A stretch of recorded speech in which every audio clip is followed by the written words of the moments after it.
নমস্কার বন্ধুরা, পটল দিয়ে আজকে আমি নিয়ে এসেছি একদম ইউনিক নতুন একটি রেসিপি। তৈরি করে দেখাবো সম্পূর্ণ নিরামিষ দুধ মৌরি পটল। এটা খুব সাধারণ একটা রেসিপি আর তৈরিও হয়ে যায় খুব কম মশলায়, তবে খেতে কিন্তু দারুণ লাগে। দুপুরবেলায় গরম গরম ভাতের সঙ্গে এই রেসিপিটি জাস্ট ফাটাফাটি। তাহলে চলুন আজকে আপনাদের সঙ্গে আমি এই নিরামিষ পটলের রেসিপিটি শেয়ার করে নিই। এই রেসিপিটির জন্য আমি এখানে 4টে বড় সাইজের আলু দেখুন এরকম মোটা মোটা লম্বা লম্বা করে টুকরো করে কেটে নিয়েছি। আর এখানে 500 গ্রাম আমি পটল নিয়েছি। আমি খোলা একদম কেটে বাদ দিইনি, ওপরটা জাস্ট এরকম চেঁচে নিয়েছি। এইভাবে দু টুকরো করে আমি পটলগুলোকে কেটে নিয়েছি আর আলু নিয়ে নিয়েছি। এবারে আমাদের প্রথমে একটা মশলা রেডি করতে হবে। এখানে আমি বেশ কিছুটা মৌরি নিয়ে নিলাম, যেহেতু এটি দুধ মৌরি পটল। প্রথমেই মৌরিটাকে আমি মিক্সারে কিছুটা গুঁড়ো করে নেব। দেখুন আমি প্রথমেই মৌরিটাকে ঘুরিয়ে গুঁড়ো করে নিয়েছি। এবারে এর মধ্যে আমি এক এক করে কিছুটা আদার টুকরো দিয়ে দেব আর কয়েকটা কাঁচা লঙ্কা দিয়ে আর জল দিয়ে এটার একটা মিহি পেস্ট আমি বানিয়ে নেব। দেখুন আমার মিহি পেস্ট বানানো হয়ে গেছে। এই রান্নার জন্য আমার মশলা রেডি করা হয়ে গেছে। এবারে অন্যদিকে গ্যাসের মধ্যে আমি কড়াই বসিয়ে বেশ কিছুটা আমি এখানে সর্ষের তেল দিয়ে দেব। তেলটা যখনই গরম হবে আমি এখানে সেই টুকরো করে রাখা পটলগুলো দিয়ে এবারে সামান্য এর মধ্যে আমি হলুদ আর নুন ছড়িয়ে দেব। দিয়ে পটলগুলোকে আমাদের লাল লাল করে প্রথমে ভেজে নিতে হবে। আমি পটলগুলোকে চাপা দিয়ে দিয়ে একদম লাল লাল করে দেখুন প্রথমে আমি ভেজে নিচ্ছি। তে পটলগুলো খুব তাড়াতাড়ি ভাজাও হবে আর একদম সেদ্ধ হয়ে যাবে। দেখুন আমার পটলগুলো লাল লাল করে ভাজা হয়ে গেছে। এবার আমি পটলগুলোকে তেল থেকে তুলে নেব। নিয়ে ওই তেলের মধ্যেই আমি সেই টুকরো করে রাখা আলুগুলোকে দিয়ে দেব। দিয়ে আলুগুলোকেও আমি সেম সেই একইভাবে লাল করে দেখুন ভেজে এবার আলুগুলোকেও আমি তুলে নেব। আমার সমস্ত আলু তোলা হয়ে গেলে এবার ওই তেলের মধ্যে আরও কিছুটা আমি তেল মিশিয়ে দেব। দিয়ে গোটা গরম মশলা, শুকনো লঙ্কা আর গোটা জিরে ফোড়ন দিয়ে আমি সেই মৌরি আর আদা বাটাটা এর মধ্যে দিয়ে দেব। সমস্ত মশলাটা দিয়ে আমি সেই মিক্সি ধোয়া সামান্য একটু জল দিয়ে দেব যাতে মশলাটা পুড়ে না যায়।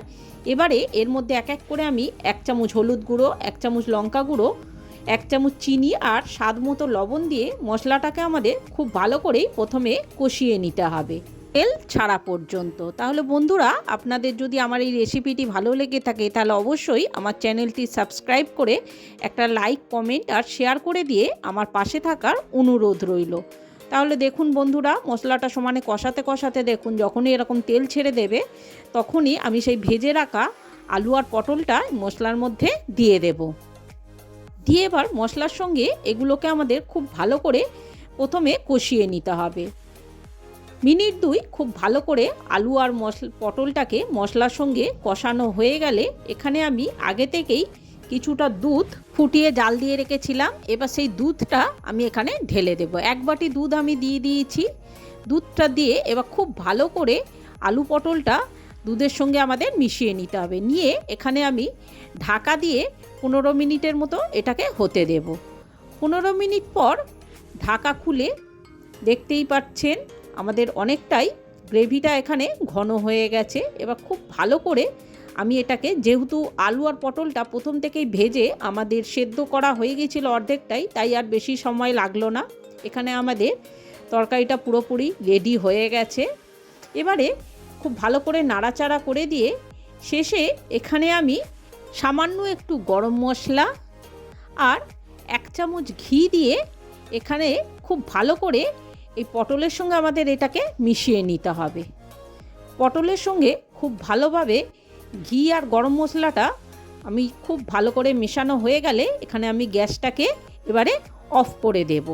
আমাদের দুধ মৌরি পটল দেখুন একদম রেডি হয়ে গেছে। তাহলে বন্ধুরা দেখলেন কত সহজ আর কত কম সময় আর কম মশলার মধ্যে আমরা পটলের সম্পূর্ণ একটা ভিন্ন স্বাদের নতুন রেসিপি তৈরি করে ফেললাম। এটা দেখতে যতটা লোভনীয় হয়েছে খেতেও কিন্তু দুর্দান্ত স্বাদের হয়ে থাকে।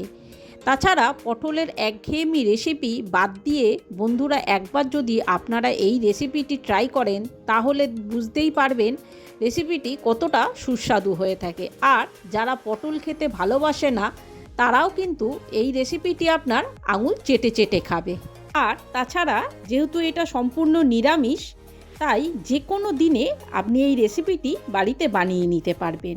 এছাড়া পুজো আশ্রয়ের দিনে বা বাড়িতে কোনো লোকজন এলে আপনারা এই রেসিপিটি করে আপনারা সহজেই প্রশংসা অর্জন করতে পারবেন। এই রেসিপিটি দুপুরে ভাতের পাতে থাকলে তো আর কোনো পদের প্রয়োজনই হবে না। তাছাড়াও এটা আপনারা লুচি, পরোটা, রুটি যে কোনো কিছুর সঙ্গেই অনায়াসে খেতে পারবেন। পটলের এই দুর্দান্ত রেসিপিটি একবার হলেও বন্ধুরা বাড়িতে ট্রাই করে দেখুন, আর অবশ্যই আমাকে কমেন্ট করে জানাবেন আপনাদের এই রেসিপিটা কেমন লেগেছে। তাহলে বন্ধুরা আর দেরি না করে ঝটপট আমার এই রেসিপিটি দেখে আপনারাও এইভাবে দুধ মৌরি পটল বাড়িতেই বানিয়ে ফেলুন। তাহলে বন্ধুরা আজকের মতো আমার এই ব্লগটা আমি এখানেই শেষ করলাম। দেখা হচ্ছে আর একটা নতুন রেসিপির সাথে আরেকটা নতুন ব্লগে। ততদিন আপনারা ভালো থাকবেন, সুস্থ থাকবেন। নমস্কার।